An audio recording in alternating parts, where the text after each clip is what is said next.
Hey guys, welcome back to another episode of How to Hack. So this is a Windows 10 operating system that we are running, and all you can see is we have Nmap installed, and we can double click on that to launch it.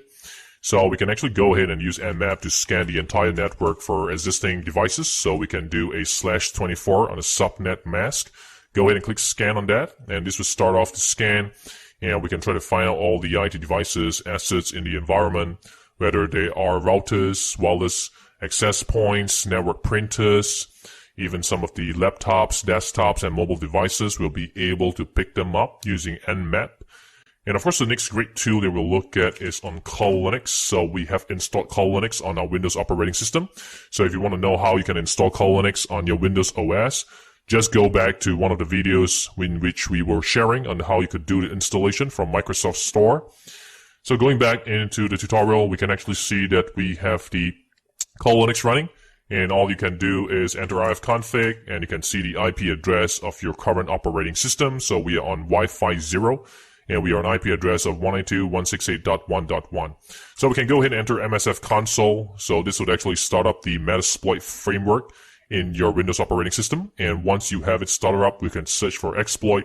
And the whole idea is that as long as you have Kali Linux as well as Nmap or ZenMap, which is the graphical user interface of Nmap, as long as you have these two wonderful tools, you can complete your security penetration testing or your security auditing very quickly.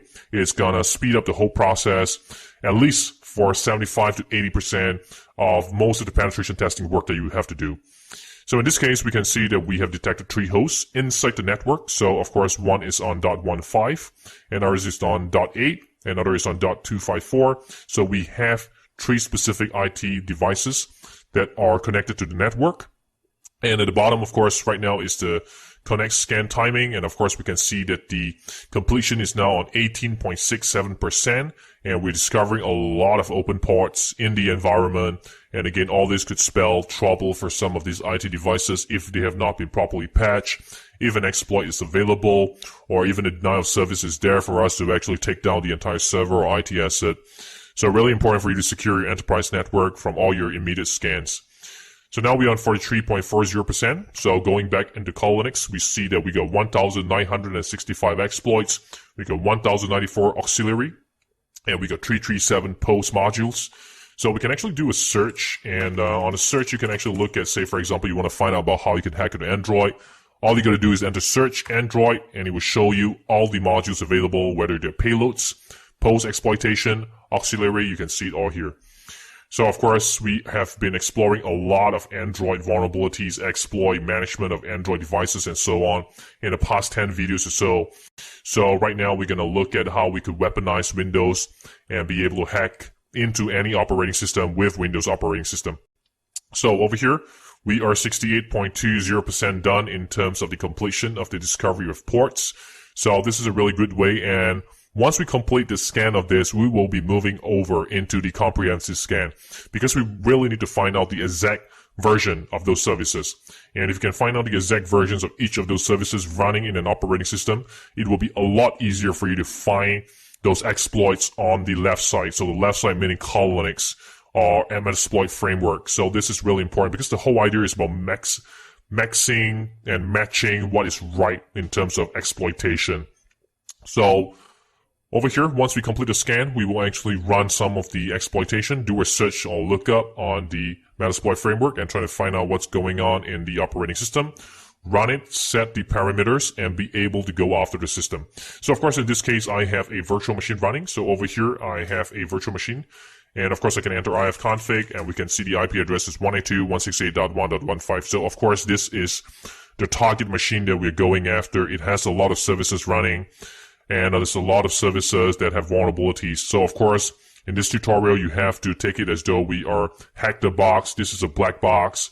And the whole idea I'm showing you this is so that we can speed up and accelerate the whole pace of understanding what's going on. So moving back into Nmap scan result. So we are waiting for the scan to complete. And once the scan complete, we can actually move over into the exploitation stage. And a lot of times the exploitation stage requires you to do a lot of search up, look up, finding out more information and details about each of the service number and be able to find out an exploit for it. And the exploit could be in CVE, which is Common Vulnerability Exposure Database, which is a great place for you to look up all these potential exploits that you can run. Or you can actually do a direct search on your Linux box or on your Metasploit framework. And if you run Linux, you can do a search exploit lookup. And of course, if you're running on a weaponized Windows operating system on Metasploit framework directly, you'll be able to search it up. So over here, we are waiting for the initial scan to be completed, so it should more or less complete in a couple more minutes. And once we complete the scan, we'll be able to look out on the host, the services they're running, and all the ports, topology, host details, and scan results is coming right now. So it's still running. We want a scan to complete, so it's just another couple more minutes and we'll complete the scan. So over here, we have completed the scan, so it took quite some time, 463.29 seconds. So we can see that we got 256 IP addresses being completed a scan. And scrolling all the way up, we can see that we got a very detailed scan on the IP address of 192.168.1.15. And of course, over here on the .8, we actually have a network printer that's running. And of course, here we have the 192.168.1.15. So this is the target server that we're going after. And of course, say for example, we see one service with a particular version number of 2.3.4, and it allows a anonymous FTP login. So if you do a Linux on your Metasploit search, you can search for VSFTPD, do a search on that, and we can find the exploit immediately. And likewise, we can see other information like your Linux telnet, postfix, and ISC bind, Apache HTTP 2.2.8. We also have a RPC bind, and so on. So you can see all the details here coming from the server as well as the exact version number. And the version number is really important because a lot of exploits are tightly correlated with the kind of service number or version number of that particular service. So for example, over here we have an Unreal IRCD. So again, likewise, you can search Unreal and you can actually find out over here that we got IRC3281 backdoor. And of course, likewise, we saw earlier on the other information as well. And of course, with this in mind, on Nmap, you can actually look at the services, select on the host, click on the services, and we can actually click on each of the service, find out more information and details about each of those services. The domain, the EXEC, FTP, we got 3 of it. Of course, we got one on .8, one on .15, and so on. And of course, we got topology as well, and we can see more details about the topology. Where are the servers located? Do you have a local host? Which is your IP address? And so on. And of course, this is really a good way for you to actually map out what's going on in the environment and what are some of the controls they have, as well as the host details that you can look into more detail of what's going on. You can add your own comments. Maybe this was a server that's running particularly critical information, or you can look at the scan results coming in and so on. So we also have HTTP information over here. So what are the servers that's actually running on HTTP? We can find out all those details, or Java RMI. And of course, all this information are really helpful in terms of you trying to find out what kind of exploits we can use. So in this case, moving up, we can actually look up again on VSFTPD. So all you got to do is actually enter use exploit Unix FTP VSFTPD 234 _ backdoor, hit enter on that, enter show options. So here we got our host, we got our pod. So all we got to do is set our host 192.168.1.15. And once you're done with that, you can set payload as well. And of course, we can set payload as say Windows or Unix and so on. So of course, here we got interact. And once we have all this information, all you got to do is enter exploit. Hit exploit, and we'll be able to gain access directly into the server. So here, backdoor service has been spawned, handling UID command shell session 1 open.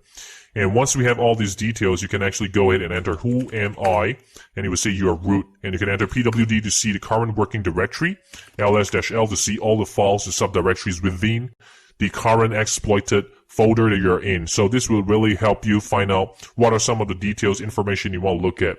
And of course, you can look at Control-Z, and that will actually help you immediately background the session. And once the session has been background, you can actually look up on post exploitation modules. So you can search on post. And of course, on post modules, you can actually use post followed by Linux. And we can look up what are some of the gather information, check VM. So let's say I want to use gather, check VM. So again, this could be useful to check and find out if whether you're connected to a Harney port. And you can go ahead and enter that and enter show options again and set the session. as 1. So of course here you can enter sessions and it will show you all the existing sessions. Go ahead and hit run on that. And this will be able to tell you what kind of virtual machine they're running on, what kind of virtualization technology they are running on.